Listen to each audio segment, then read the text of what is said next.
In my junior year at Louisiana State, I'd been drafted by the Montreal Expos in the 4th round and offered an excellent signing bonus, which, after consulting with my dad, I turned down, because I wanted to finish my degree in business management, and because we being my dad, myself, and my coaches at LSU, felt I needed another year of college experience. Unfortunately, my final year as an LSU Tiger was one long downward spiral. My chances of being drafted would have been better if I'd been injured. I would have had something on which to blame my decline.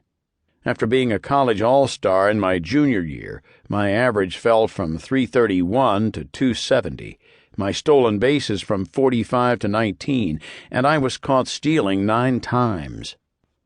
My walks declined 29%. My play at second base, which has always been just adequate, remained that way. My promise had been as a high-average leadoff man who could also steal a ton of bases, like Rickey Henderson in his prime. I don't blame the pros for not drafting me. I have no excuses about my senior year, but with that hope that springs eternal in every ballplayer's heart, I feel that with a solid season of minor league baseball this summer, I'll still be young enough for the pros to have another look at me.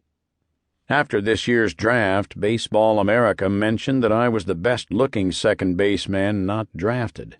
In practice, Mike Hoole is as good as anyone who's ever played the game. Perhaps with experience, he'll get a second look from big league scouts.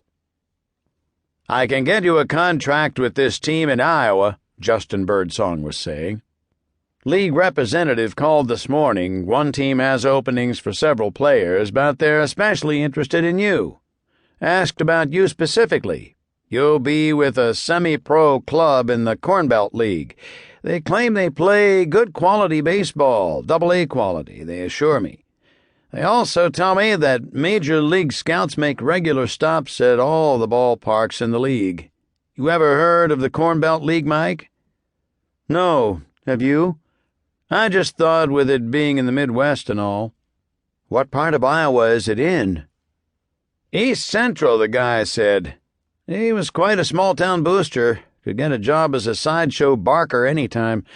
Gave me a sermonette on the advantages of small-town life.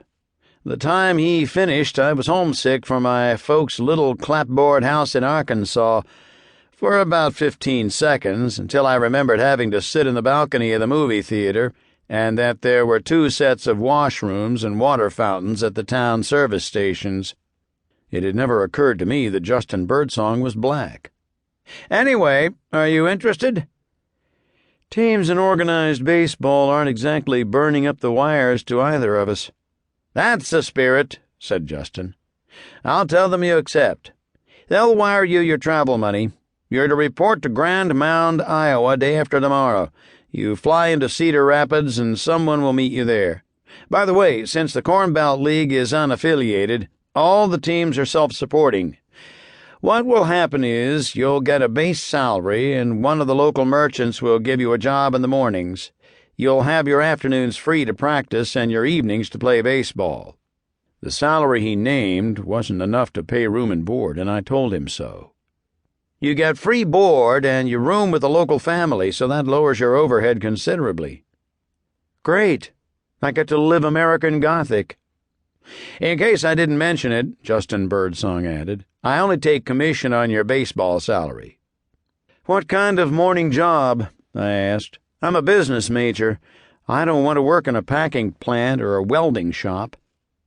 "They were real excited about you being a business major, one of the reasons they asked for you.